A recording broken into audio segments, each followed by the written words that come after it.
안녕하세요. 저는 이곳 사연을 너무 좋아라 하는 40대 여성입니다. 저는 항상 이곳 사연을 들으면서 마치 화자가 저인 것처럼 몰입해서 듣고는 합니다. 그래서 속 시원한 이야기를 듣게 되었을 땐 제 10년 묵은 채증이 내려가는 듯하고 감동적인 이야기를 들을 때는 저도 같이 눈물을 흘리고는 해요. 저도 며느리로서 당했던 일이 있다 보니 사연들 하나하나를 저에게도 벌어질 수 있었던 일이라고 생각해서 더 몰입을 하는 것 같아요. 듣다 보니 저도 매번 사연을 보내고 싶었는데 이미 몇 년 전에 해결된 일을 다시 꺼내려는 것 같아서 망설여지더라고요. 하지만 이렇게 고민할 바에는 그냥 확 지르는 게 나을 것 같아서 용기 내어 사연을 보내봅니다. 혹시 저와 같이 일하시는 분들이 아실 수도 있으니 저와 제 가족들을 짐작할 수 있는 정보들은 피해서 적어보도록 하겠습니다. 그러니 양해 좀 부탁드려요. 그럼 제 이야기를 시작해 보겠습니다. 저는 정말 평범한 삶을 살았던 것 같습니다. 마치 교과서에 나오는 흔한 사람처럼 제 어린 시절은 특별한 것 없는 평범한 삶이었어요. 대학을 졸업하여 직장을 다니다가 남편을 만나기 전까지는 말이죠. 원래 평범한 게 가장 어려운 거라고 하잖아요. 그런데 그 평범함이 어쩌면 저에게는 지루함으로 다가왔나 봅니다. 평소 주변에서 소개시켜주던 평범한 남자들에게는 별로 끌리지 않던 저는 부모님과 함께 장사를 하고 있다는 남자에게 호기심을 가지고 끌림을 느끼게 되었어요. 저와 분야만 다를 뿐 다 비슷비슷한 사무업에 있는 사람들보다 뭔가 더 현장감이 있고 모든 것이 처음 듣는 이야기를 해주는 성훈 씨가 좋았습니다. 그렇게 자연스레 끌려서 만나게 되었던 첫 만남 이후 자주 만나게 된 우리는 자연스럽게 연애를 하게 되었고 연애를 한 지 2년 만에 결혼을 하게 되었죠. 물론 제가 그저 남편에 대한 호기심 때문에 남편과 결혼했던 건 아니었습니다. 연애를 하며 남편을 알아가는 동안 부모에게 순종적이고 마음씨도 착한 모습에 반했던 거죠. 그런 남편과 결혼을 하고 저희는 신혼 초때까지는 별 문제가 없었어요. 정확히 결혼식을 올리고 6개월이 넘어가는 순간부터 문제가 생기기 시작했죠. 처음에는 잠잠하시던 시부모님이 그쯤부터 저에게 불만을 드러내셨어요. 이유는 제가 결혼 후에도 계속 회사를 다닌다는 거였죠. 그 전까지는 저도 모르고 있었는데 시부모님께서는 제가 남편과 함께 가게 일을 하기를 바라고 계셨나 봐요. 그런데 남편은 회사를 잘 다니고 있는 저에게 차마 그 말을 전하지 못했던 거죠. 저는 듣지도 못했지만 시부모님께서는 제가 다른 답도 주지 않고 시부모님 의사를 무시한다고 생각했고 저는 시부모님이 갑자기 왜 회사 일로 저에게 불만을 표하시나 서로 오해를 하게 된 거죠. 물론 그 전부터 그 사실을 알았다고 해도 멀쩡히 다니는 회사를 그렇게 쉽게 그만두고 싶지 않았습니다. 처음 하는 장사가 저와는 맞지 않을 수도 있었고 저는 회사 다니는 것도 재미있었으니까요. 그래서 남편에게 시부모님의 이야기를 듣고 나서도 저는 정중하게 거절을 하게 되었죠. 그런데 시부모님께서는 포기를 하시지 않았고 그날부터 저를 회유하시기 시작하셨어요. 네가 그 회사 열심히 다녀서 성과를 낸다고 해도 결국에는 네 성과가 아니라 회사 성과가 되지 않니? 사람이 뭐든 자기 거를 해야 하는 거야. 물론 장사가 네가 지금 하는 일보다는 몇 배는 더 힘들 거야. 그래도 그만큼 보람은 더 있다고. 그리고 우리가 더 나이 들면 자연스럽게 성훈이가 이 가게를 이어서 할 텐데 그때 되어서 손이 부족하다고 네가 뒤늦게 일을 배우면 얼마나 더 힘들겠니? 한 살이라도 어릴 때 일을 배워야 빨리 몸에 배서 나이 들어서 고생 안 하는 거다. 너도 우리 가게 장사가 잘 되는 건 알고 있지? 내가 월급도 네가 지금 회사에서 받는 월급에 비해 아쉽지 않게 챙겨주마. 요즘에 평생 직장도 없다는데 이렇게까지 해주면 얼마나 좋은 조건이냐? 그래, 성훈이랑 쉬는 날도 같아지면 둘이 자주 놀러 다닐 수도 있겠네. 어머님께서는 제 마음을 얻으시려고 좋은 조건들을 말씀해 주셨지만 그래도 저는 회사를 그만두는 건 아니다 싶었습니다. 제 생각뿐만 아니라 주변 친구들도 전부 말리더라고요. 야, 요즘에 취직이 안 돼서 난린데 멀쩡한 회사를 장사 돕겠다고 그만둬? 너 없다고 가게가 안 돌아가는 것도 아니라며. 거기다 시부모님이랑 하루 종일 붙어 있는다고? 야, 너가 불나방이냐? 불구덩이를 네 발로 들어가게? 너 괜히 착한 며느리 되고 싶어서 절대 그러지 마라. 다들 하나같이 안 좋은 소리만 하니까 시부모님 말씀에 혹하다가도 다시 마음을 고쳐잡게 되었죠. 그렇게 몇 달간 거절을 하는데도 시부모님께서는 가게로 나오라며 정말 지겨울 정도로 저를 달달 볶았습니다. 결국 시부모님의 고집을 꺾지 못했던 저는 회사를 퇴직하고 가게에서 일을 배우게 되었어요. 물론 저도 이것저것 따져보기도 했죠.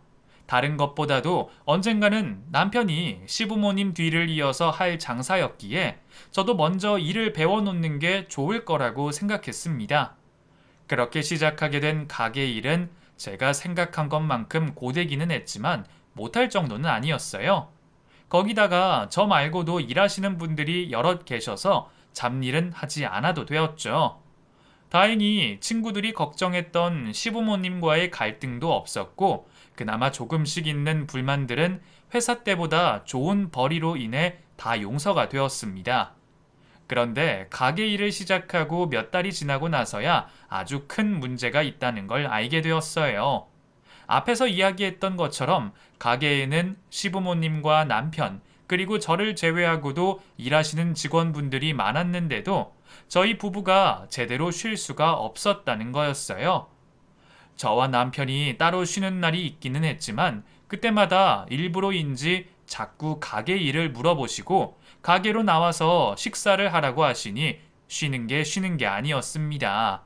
거기다 다른 가게들은 전부 다 며칠씩 보내는 여름 겨울 휴가를 저희 가게만 챙기지 않았습니다. 시부모님께서는 단 하루라도 가게를 비우면 엄청 큰일이 나는 줄 아시더라고요. 물론 그렇게 악착같이 일을 해오셨기에 지금 이 정도의 규모와 성공을 하셨겠지만 그래도 너무하다 싶더라고요. 제가 들어가고 나서 겨우 1년에 2번씩 휴가가 생기긴 했는데 그마저도 너무 짧아 멀리 여행 한번 가보지를 못했죠. 그래도 다행히 장사하는 일이 적성에 맞았던 저는 그러한 상황 속에도 큰 불만 없이 지내긴 했지만요. 그렇게 시부모님 가게에 제 청춘을 바치게 된 지도 언 10년이 가까이 되어 가고 있었습니다. 흔히 일하는 기계라고 하는 말처럼 저는 새벽에 일어나 가게를 나서고 밤이 되어서야 집에 돌아오는 생활을 여태껏 반복하고 있었죠. 크게 슬픈 일도 없었고 기쁜 일도 없던 저는 눈앞에 있는 가게 일만 바라보고 다른 것에는 신경도 쓰지 못하고 있었어요. 그렇게 매일같이 반복되는 삶을 살다 저희 집안에 기쁜 소식이 생겼어요. 아직까지 결혼을 하지 못해서 집안의 가장 큰 걱정거리였던 시동생이 드디어 결혼을 하게 되었던 거죠. 그 소식을 듣게 된 저는 집안의 시부모님보다 더 기뻐했습니다. 시댁 식구들이 저에게 못하지는 않았고 저와 비슷한 나이 또래의 시누이와도 별탈 없이 잘 지내왔지만 그래도 같은 며느리 입장이 되는 사람이 들어온다고 하니까 뭔가 동질감이 들고 마음도 설레더라고요. 그래서 저는 그 누구보다 우리 집안으로 들어오게 될 동서를 기대하고 있었죠. 그리고 얼마 후 정식으로 집안에 인사를 올리기 전에 시동생과 함께 예비 동서가 저희 가게로 찾아왔어요. 아담한 체형에 순하게 생겨 보이던 동서는 기대와 달리 유독 저에게만큼은 첫인상이 좋지 않았습니다. 외모 때문이라기보다는 저에게 대했던 행동들 때문이었어요. 제가 새벽부터 가게에 출근해서 하루 종일 주방에 있다 보니 당연히 옷차림이 추레할 수밖에 없었는데 동서가 그런 모습을 보고 무시하는 것 같더라고요. 기껏 음식을 차려 대접했더니 뒤적거리기만 하고 반응이 시큰둥했습니다. 왜요? 그 요리 안 좋아해요? 아니요. 제가 좋아하는 음식이긴 한데 조금 짜서요. 제가 싱겁게 먹거든요. 죄송한데 이 음식 다시 좀 해다 주실래요? 보통 그런 자리에서는 시댁 식구 어려워서 음식이 짜든 싱겁든 그냥 잘 먹는 척 하는 게 기본인 줄 알았는데 저에게 음식이 짜다며 다시 해달라는 예비 동서를 보자 요즘 젊은 사람들은 다르긴 다르구나 싶었어요. 그런데 그런 동서는 제게 점점 더 심한 것들을 요구하더라고요.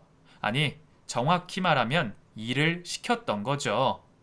형님, 저 죄송한데 물 좀 사다 주시면 안 될까요? 네? 물을 사다 마셔요? 저희 집 정수기 2주에 한 번씩 검사 받는 건데 제가 입이 좀 까다롭거든요. 마시는 물만 마셔서요. 요 앞에 편의점 두 군데 있던데 아마 그중 한 곳은 있을 거예요. 동서가 제게 물 심부름을 시키는 순간 저는 딱 알았습니다. 동서가 제 옷차림 때문에 저를 우습게 본다는 사실을요. 어쩐지 동서가 시부모님과 대화하는 내내 묘하게 제가 가진 것도 없고 배운 것도 없는 것처럼 말을 하더라고요. 그런데 형님은 언제부터 식당 일을 하신 거예요? 중학생? 아니면 고등학생 때부터요? 아니요. 저 결혼하고 나서도 한동안 일하다가 시부모님께서 들어오라고 하셔서 하게 됐어요. 이제 한 10년 됐나? 아, 그러면 시집을 오신 거구나. 요즘 하는 말로 취집 같은 거죠? 그때까지만 해도 단어 선택이나 말투가 요즘 세대 친구들처럼 말을 하는구나 싶었는데 가만히 생각해보니 저를 무시하는 거더라고요. 그렇다고 또 동서가 저보다 좋은 대학을 나왔거나 넉넉한 형편의 집도 아니었는데 말이죠. 그래서 저는 딱 물심부름까지만 해주고 나서 일부러 제 이야기를 자연스럽게 동서에게 흘렸습니다. 제가 나온 대학이며 다녔던 회사, 저희 평범한 집안까지 전부 다 말이죠. 동서는 그 말을 듣고서야 표정이 바뀌더라고요.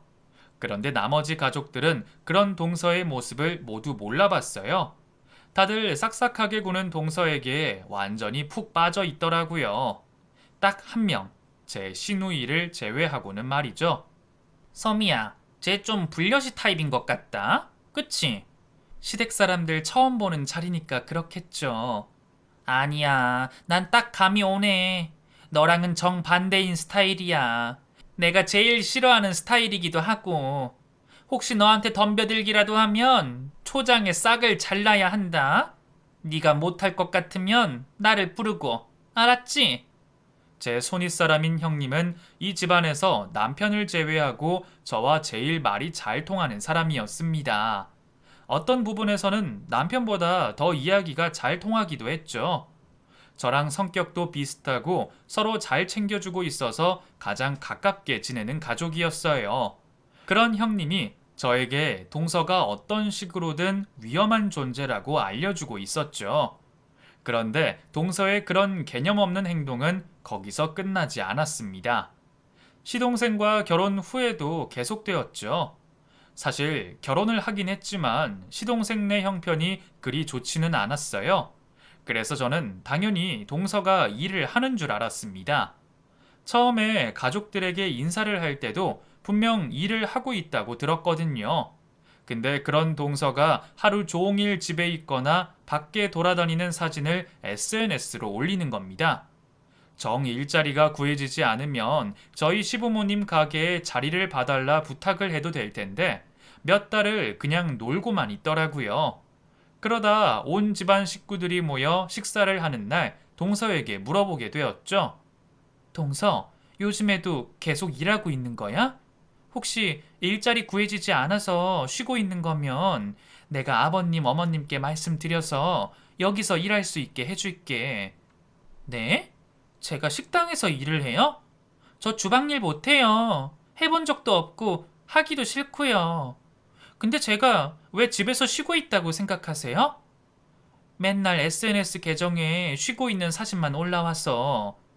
형님, 아무리 식당 안에서만 일하신다고 해도 너무 요즘 세상 모르시는 거 아니에요? 제가 SNS에 올리는 게 전부 다 일이랑 연관되어 있어요. 거기에 제가 입은 옷과 주얼리들 있죠? 그거 보고 사고 싶다고 연락 오면 제가 그 사람들에게 돈 받고 파는 거라고요. 진짜 우리 형님 너무 주방에만 계셨나 보다. 그래? 그렇게 해서 돈을 버는 거야? 요즘은 그렇게 해서 돈 많이 벌어? 그럼요. 잘 되는 사람들 보면 돈 어마어마하게 벌어요. 진짜? 내가 너무 주방에만 있었나? 나는 그런 게 있는 줄도 몰랐네. 그럼 동서도 벌이가 괜찮아? 네? 저요? 그렇죠. 저도 어느 정도 벌고 있죠. 그때까지만 해도 저는 동서의 말을 곧이곧대로 믿었습니다. 그런 세상은 제가 아예 모르는 영역이었으니까요. 그런데 우연히 동서가 말하는 게 거짓말임을 알게 되었습니다. 오랜만에 제 친구들을 만나서 수다를 떨고 있었는데 그날 같이 있던 친구들 중 하나가 동서와 비슷한 일을 하던 친구였어요. 몰랐으면 듣고만 있었을 텐데 또 어디에서 들은 게 있다고 저도 친구 앞에서 아는 척 좀 했죠. 그런데 소미 너는 음식 장사하는 애가 이런 건 또 어떻게 알았어? 너 생각보다 여유가 많구나. 아니, 실은 우리 동서가 같은 일을 한다 그래서 이거 봐봐. 이렇게 매일 사진을 올리는데 난 처음에는 돈 버는 줄 모르고 집에서 쉬는 줄 알았어. 그런데 동서 말로는 돈벌이 꽤나 된다고 하더라. 근데 팔로워가 되게 없네? 이래서 장사가 되나? 그리고 이거는 파는 곳도 많을 텐데. 너네 동서 벌이가 꽤 된다고? 응, 못해도 대기업 부장 정도 월급은 번다고 하던데. 그러니까 내가 우리 가게에서 일하라고 했는데 거절하지. 야, 잠깐만. 내가 이거 얼마에 파나 물어봐야겠다. 답장이 엄청 빨리 오네. 어머, 이 가격이면 얼마 남기지도 못할 텐데. 이거 봐. 이거 다른 사람들이랑 경쟁 붙어서 가격 엄청 내린 거야. 이렇게 파는데 무슨 대기업 부장 월급이야. 거의 열정페이 수준이겠구만. 너 나중에 너네 동선에 가서 하루에 택배 얼마나 붙이는지 한번 봐봐. 그러면 얼마나 버는지 정확히 나오겠지. 그때까지는 설마 뭐 그런 거 가지고 동서가 거짓말을 할까 싶었습니다. 그런데 저도 궁금은 하더라고요. 그래서 식당에서 일을 하던 중 짬을 내어 동서를 찾아가 확인을 하게 되었죠. 그런데 택배 직원이 집으로 오기는커녕 동서가 몇 개 안 되는 택배를 가지고 직접 택배사로 가더라고요. 설마 그날만 그런 건가 싶었는데 매번 확인을 할 수가 없어서 택배를 맡기는 곳에 가서 물어봤더니 동서는 일주일에 몇 번 오지도 않고 물건도 10개 미만이라고 했습니다. 그걸 대충 계산해보니 정말 친구 말처럼 버는 돈이 얼마 되지 않더라고요. 그 사실이 놀라웠지만 그걸 알고도 저는 그냥 모른 척 했습니다. 그런 얘기를 굳이 제가 나서서 가족들에게 할 이야기는 아니었으니까요. 그런데 그 여우 같은 동서는 그걸 핑계 삼아 집안일을 피하려고 했어요. 그것도 시부모님 앞에서는 자신이 하는 일이 엄청 대단한 것처럼 장황하게 설명하면서요. 아버님, 저 이번 추석에 제가 하는 사업 때문에 너무 바쁠 것 같아서요. 그래도 차례는 절대 빠지면 안 되는 거니까 꼭 참석하도록 할게요. 대신 제가 집안일이나 차례상 지내는 건 못할 것 같아요. 괜찮을까요? 아이 뭐 네가 노는 것도 아니고 일한다고 하는데 어쩌겠어. 그래도 네가 차례는 꼭 참석해 준다니까 고맙구나. 그건 당연히 참석해야죠. 저희 조상님들 때문에 저희가 이렇게 잘 사는데요.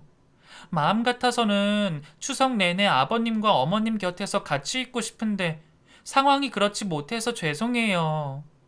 이런 일이 한두 번이 아니었어요. 매번 집안일이 있을 때마다 동서는 여우같이 시부모님 앞에서 애교를 살살 떨며 참석하지 못한다 핑계를 댔고 시부모님께서는 그 애교에 녹아 동서를 그냥 봐주셨죠. 하지만 저는 매 시간 SNS에 올라오는 동서의 사진으로 그 모든 것이 거짓임을 알고 있었습니다. 참는 것도 한두 번이지 매번 반복되는 동서의 행동을 지켜볼 수만은 없더라고요. 그래서 시부모님께 얄미운 동서의 본 모습을 보여드리게 되었죠. 그런데 시부모님께서는 이미 여우 같은 동서에게 홀딱 넘어가신 후였습니다. 오히려 저에게 윗사람이 되어서 동서를 품어주지 못하고 질투한다며 타박을 하시더라고요. 어머님, 이거 보세요. 동서 지금 일하는 게 아니라 밖에서 놀고 있다니까요. 여기 사진들 좀 보세요. 너는 얘가 이걸로 돈을 버는 걸 모르니? 저게 전부 요즘 하는 사업이라고 하더라. 아니, 제가 알아봤는데 사실은 그만해라. 너는 왜 윗사람이 돼서 아랫사람을 품어주질 못해? 너 설마 질투하니? 혹시나 해서 하는 말인데 집안 여자들끼리 싸울 생각은 절대 하지 말아라. 옛말 알지? 그리고 원래도 네가 하던 일인데 그거 가지고 밖에 있는 애를 부르니 많이 하면 되겠어? 그런 말씀을 하시는 어머니에게 저도 감정이 터져버렸고 시부모님께 지금까지 제가 했던 일들을 말하며 서운함을 말하게 되었죠. 어머님, 어떻게 그렇게 말씀하세요? 첫째든 둘째든 똑같은 며느리잖아요. 그리고 제가 지금까지 일을 안 한 것도 아니고요. 집안일, 가게일, 불평불만 없이 다 했어요. 그런데 놀고 있는 둘째 며느리 잡아다가 같이 일하게 해달라고 하는 게 그렇게 잘못된 거예요? 아유, 알았다, 알았어. 그만해라. 그래서 지금 네 동서가 미안하다고 마사지 상품권이랑 한우 가지고 온다고 하잖니? 명절에 집안 시끄럽게 하지 말고 그만해라. 내가 무슨 말인지 알았으니. 이번에도 눈치 빠른 동서는 큰 소리를 듣기 전에 가족들의 환심을 사는 행동을 했고 다들 그 모습에 또 한 번 넘어가는 듯 했습니다. 이번에도 저를 감싸주고 이해해주는 건 시누인 형님밖에 없었죠. 그러다 무슨 바람이 분 건지 동서가 가족들 전부 다 같이 해서 유럽 여행을 가자고 하는 거예요. 결혼을 하기 전에 유럽 여행을 다녀온 적이 있다면서 자신만 믿고 따라오면 된다고 했죠. 그런데 제가 알기로 여행 인원이 가족 단위 정도 될 때는 일반 패키지가 낫다고 들었거든요. 아무래도 인원이 많으면 통제를 하기 힘드니까요. 거기다 이렇게 많은 사람과 함께 가는 여행은 처음이라고 말하는 동서에게 믿음이 가지 않았어요.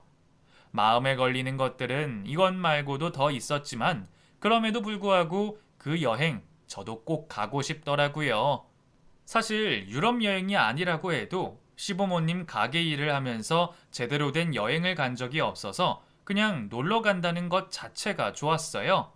거기다 누구나 유럽 여행에는 로망 같은 것들이 있잖아요.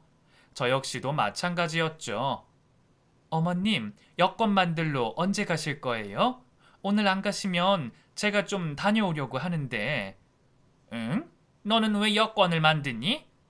저 그이랑 신혼여행 다녀온 지 벌써 10년이 지났어요. 그래서 여권 만료돼서 갱신해야 하거든요. 아니, 내 말은 너는 이번 여행 같이 못 갈 텐데 왜 여권을 만드냐는 말이다. 네? 제가 왜 여행을 안 가요? 저 안 간다고 한 적 없는데요. 아니, 그럼 가게는 누가 보냐? 가게 볼 줄 아는 사람이 우리 넷인데 너까지 가버리면 가게를 누가 보니? 아니, 아주머니들도 계시잖아요. 그리고 저도 이 집안 사람이 된 지 벌써 10년이나 됐는데 제가 빠지는 게 말이 안 되죠. 그러면 살 날이 얼마 남지 않은 나랑 네 시아버지가 여기 남아 있을까? 그리고 우리가 가면 성훈이도 당연히 따라와야지. 배신감이 이로 말로 할 수 없을 만큼 들었습니다. 지금까지 내 집이라고 생각하고 집안과 가게에 쏟아부은 정과 노력이 얼만데 지금까지 일한다고 한 번도 쉬지 못한 저를 두고 자신들만 가겠다고 말을 하니 기분이 너무 나쁘더군요. 저도 더는 말을 꺼내고 싶지 않아서 다른 말을 하지 않고 묵묵히 일만 했습니다. 그리고 며칠 뒤 가족들 모두가 이번 여행 관련해서 준비를 하기 위해 가게에 모이게 되었습니다. 저야 시부모님이 하신 말이 있어서 별 관심 없이 자리에만 앉아 있었죠. 그런데 제가 가족들 하는 말에 참여도 하지 않고 가만히 있는 모습이 신우에게는 이상하게 보였나 봐요. 그런데 올케는 왜 이렇게 말이 없어? 여행 가는데 궁금한 것도 없어? 가고 싶거나 하고 싶은 거 있을 텐데 말 좀 해. 네? 저는 여행 못 갈 것 같아요. 아버님, 어머님, 그리고 성훈 씨까지 여행 가면 식당에 있을 사람이 없어서요. 뭐? 그게 지금 무슨 말도 안 되는 소리야. 가게야 아주머니들께 맡겨도 되고 정 안 되면 잠깐이라도 같이 갔다가 중간에 돌아오면 되는데. 야, 김성훈, 너 소미 여행 안 가는 거 알고 있었어? 응, 그 며칠 전에 어머니가 말씀하시는 걸 들었어. 뭐? 엄마 아빠가 그렇게 말을 했다고? 그럼 너는 그 말 듣고도 가만히 있었어? 야, 소미는 우리 가족 아니야? 이럴 거면 아예 나눠서 가든가 해야지. 왜 소외감 들게 소미만 놓고 가? 너 내가 소미 잘 챙기라고 했지? 엄마 아빠, 소미를 왜 두고 가요? 그리고 가게 일 때문에 물려받은 성훈이가 안 가야지. 왜 소미가 여기 남아요? 외국에서 일 있어 봐라. 남자인 성훈이가 더 도움이 되잖아. 그리고 그렇게 오랫동안 가게를 주인이 비우면 안 돼요. 아무리 우리 집에서 오래 일을 했다고 하더라도 자기 일만 해오던 사람이랑 사장이라는 영역이 다른 거야. 무슨 일 터지면 바로바로 해결할 사람이 필요하잖니. 소미는 내가 다음에 좋은 곳에 보내주면 되니까 너무 아쉬워하지 마라. 무슨 소리야? 그러면 해외여행 가지 말고 가깝게 제주도나 다녀와요. 소미도 갈 수 있게. 형님, 저 괜찮아요. 아니야, 옳게. 솔직히 엄마 아빠가 이번에만 이러는 거야? 맨날 일할 거 있으면 옳게만 시키잖아. 소미도 갈 수 있게 국내를 가든 아니면 가까운 동남아를 가든 그렇게 해요. 아무리 주인 없어도 한 2주 정도는 돌아갈 거 아니야. 거리도 멀지 않으니까 무슨 일 있으면 바로 돌아올 수도 있고. 영은아, 너 유럽 말고도 동남아도 계획할 수 있지? 소미도 같이 갈 수 있게 동남아로 계획해봐. 네? 근데 벌써 준비를 다 해놓은 상황이라.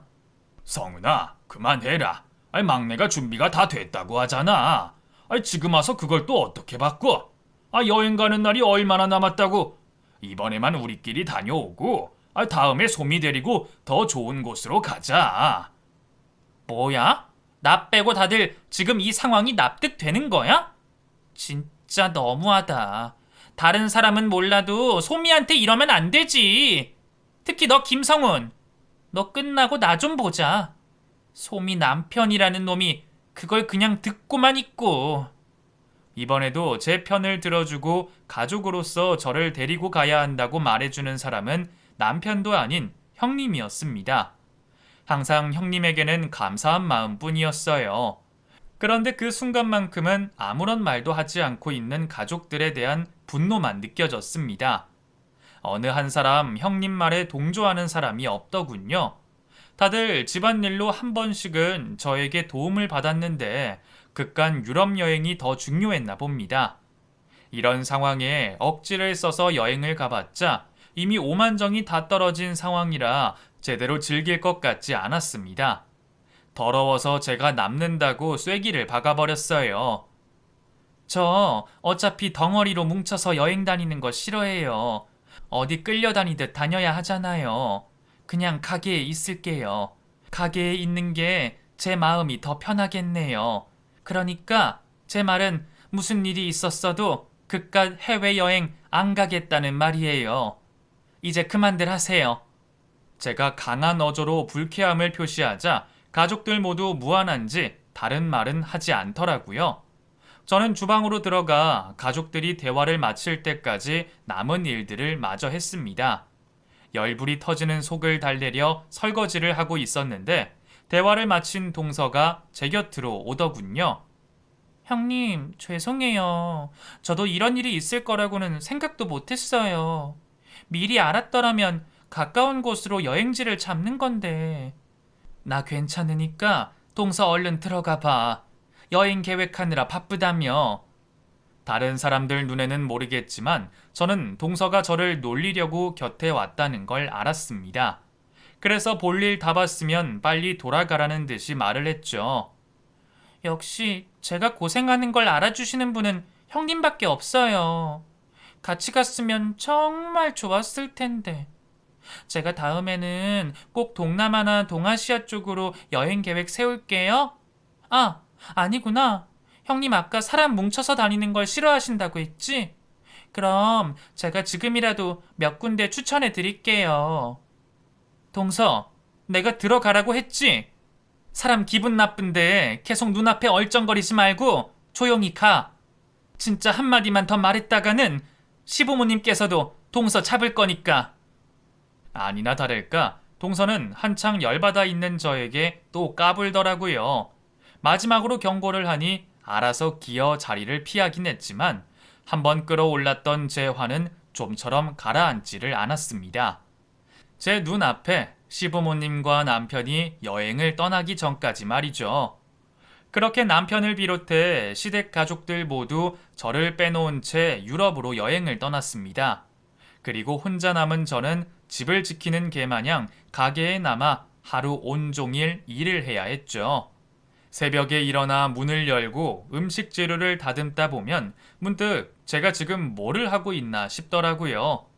마음 같아서는 가게 문을 닫고 저도 저만의 휴가를 보내고 싶었습니다. 그런데 점심시간이 되기 전부터 밀려드는 손님들을 보면 또 그렇게 못하겠더라고요. 별 특별하지 않은 음식을 줄 서서 기다려주시는 손님들과 식사를 맛있게 하시고 만족하신 손님들의 표정을 보며 제 쓰린 속을 달랬습니다. 그런데 그것과 달리 시댁 가족들은 얼마나 재미있게 여행을 다니고 있는지 얼마 전부터는 연락도 하지 않더군요. 처음에는 저도 기분이 좋지 않아 먼저 연락을 하지 않았었는데 소식이 너무 뜸하다 보니 무슨 일이라도 있나 싶어 제가 먼저 연락을 하게 되었죠. 그런데 남편뿐만 아니라 나머지 가족들 전부도 연락을 받지 않는 거예요. 휴대폰이라면 손에 놓고 있지 않는 동서마저 연락이 되지 않자 그때부터 안 좋은 생각들이 들기 시작했습니다. 그런데 한국에 있는 제가 어떻게 할 방법이 없더라고요. 동서의 SNS에서 마지막으로 머문 듯한 숙소에 연락도 해봤지만 한참 전에 저희 가족이 그곳을 떠났다는 말 빼고는 더는 알아낼 수 있는 게 없었습니다. 그렇게 속만 태우고 있을 때 가게로 한 통의 전화를 받게 되었어요. 그 전화의 주인공은 신우였죠. 형님, 어디세요? 왜 지금까지 연락이 안 되신 거예요? 옳게, 우선 나 좀 데리러 와줄래? 나 공항인데 지금 집까지 갈 수가 없어. 힘이 다 빠진 신우의 목소리를 듣자마자 저는 공항으로 차를 몰고 갔고 그곳에서 언 한 달 만에 신우를 만날 수 있었습니다. 그런데 신우 주위에는 다른 가족들의 모습을 찾아볼 수가 없었고 신우도 무슨 일이 있던 건지 여행을 다녀온 모습이 아니었어요. 어디서 생고생을 하고 온 모습이었죠. 우선 신우를 저희 집으로 데려갔습니다. 그리고는 도대체 무슨 일이 있는 건지 물어보게 되었죠. 형님, 도대체 무슨 일이 있던 거예요? 그리고 왜 형님 혼자서만 오셨어요? 다른 가족들은 어디에 있는 거고요? 옳게, 우리 같이 곧바로 보스니아로 가야 돼. 네? 어디요? 거길 제가 왜 가요? 형님, 제가 좀 알아들을 수 있게 말씀해 주세요. 우리 가족들 거기서 지금 거짓골을 하고 있어. 그게 다 막내 옳기 때문에. 이어서 말하는 신우의 말은 제가 지금까지 상상할 수 없던 현실이었습니다. 우선 당당하게 자신이 여행에 대한 모든 계획을 짜겠다고 한 동서의 말은 모두 다 거짓말이었습니다. 사실 그 여행은 동서가 SNS로 알게 된 이상한 여행사에서 구입한 자유여행 패키지였던 거예요. 가족들에게 자신이 구입한 비용보다 더 비싼 금액을 받고 여행도 하며 돈을 남기려고 했던 게 동서의 목적이었던 거죠. 사실 그렇다고 하더라도 가족들이 만족할 만한 여행만 하고 온다면 큰 문제는 아니었을 겁니다. 그리고 여행 초기에는 동서가 계획했던 것처럼 가족들 모두 만족할 수 있는 여행을 하고 있었죠. 그런데 첫 여행지에서 이동을 하자마자 큰 문제가 생기고 만 거예요. 동서는 가족들이 여행 비용에 대한 의심을 하지 못하게 일부러 생소한 나라들로 여행 루트를 계획했고 정보도 잘 없는 곳으로 가족들을 데리고 다녔죠. 그러다 보니 여행 계획을 짠 동서도 그곳에 대한 정보를 제대로 몰랐어요. 길을 이리저리 헤매고 다니다 한 숙박업소에 짐을 풀게 되었고, 그곳을 거점 삼아 주위 여러 곳들을 돌아다녔던 거죠. 그러다 그 숙박업소에서 가족들은 모든 짐들을 잃어버리게 되었습니다. 제대로 된 호텔도 아니었고 호스텔이었던 그 숙박업소는 저희 가족들 외에도 여러 사람들이 이용을 하고 있어 범인을 특정 지을 수도 없었고, 숙박업소의 책임자는 분명 입실 전 소지품에 대해 개인적인 주의를 할 것을 알려줬다면서 자신들에게 책임이 없다고 말을 했다고 해요. 당장의 식사를 해결할 돈도 없는 상황이었고, 보스니아라는 곳에는 우리나라 대사관도 없다 보니 도움을 청할 곳이 없었다고 합니다. 거기다 여행객보다는 지역 주민들이 더 많은 곳이라 한국 교민이나 여행객을 찾아볼 수도 없어서 그 지역에서 오도 가도 못하는 상황이 된 거죠. 그나마 다행이었던 것이 모든 만약의 상황을 대비하던 시누이가 비상금과 여권을 가지고 있었고, 그 제한된 돈으로 한국을 돌아가기 위해 경유를 하면서 겨우겨우 한국으로 돌아왔던 겁니다. 그럼 그곳에서 연락이라도 하시죠. 그럼 제가 찾아갔을 거 아니에요. 동서가 그 숙박업소 책임자랑 싸우고 동네 주민들을 도둑으로 몰아서 우리를 도와주려고 하는 사람도 없었어. 거기다 다들 휴대폰으로 연락하다 보니까 동서 번호를 기억하는 사람이 하나도 없잖아. 그래도 가게 번호는 기억하니까 겨우 전화를 빌려서 해봤는데 다들 국제전화 연결음이 나오니까 끊어버리더라고. 나도 한국으로 돌아오는 동안 머리를 쥐어짜면서 동서한테 연락을 해봤는데 동서 번호가 아니었고, 결국 한국 와서 가게로 전화를 하게 된 거야. 이게 무슨 난리인지 참 어이가 없더군요. 결국 신우와 제가 저 먼 타지에서 해외 고아가 된 가족들에게 도움을 주고 데리고 왔습니다. 오랜만에 본 가족들은 정말 누가 보기에도 거짓골을 하고 있었고, 다들 수척해진 모습이더라고요. 다들 제가 생명의 은인인 것 마냥 반기던데, 저는 막상 그 모습을 마주하게 되니 이전 기억 때문인지 더 얄밉기만 하더군요. 시누이를 제외하고는 다른 시댁 가족들 모두 이전에 저에게 한 행동 때문에 눈치가 보였는지 동서를 찬밥 취급하며 저에게 잘해주려고 했지만, 가족들에게 단단히 뿔이 났던 저는 더 이상 이 집안에서 집 지키는 개 취급을 받고 싶지 않았습니다. 홧김에 저지른 것도 있었지만 자유롭고 제가 원하는 삶을 찾고 싶기도 했어요. 그래서 고심 끝에 남편에게 이혼을 요구하게 되었죠. 우리 이혼하자. 나 이번 일로 깨달은 게 있어. 그래도 지금까지는 내가 이 집 며느리로서 가족으로 인정받고 생활한다고 생각했는데, 결국 나는 이 집 가게 일이나 하는 부리기 쉬운 잡부일 뿐이야. 시간이 더 지나서 지금을 후회하고 싶지 않아. 나도 내 몸 챙겨가며 행복한 인생 살고 싶어. 우리 헤어지자. 아이 당신 진짜 왜 그래?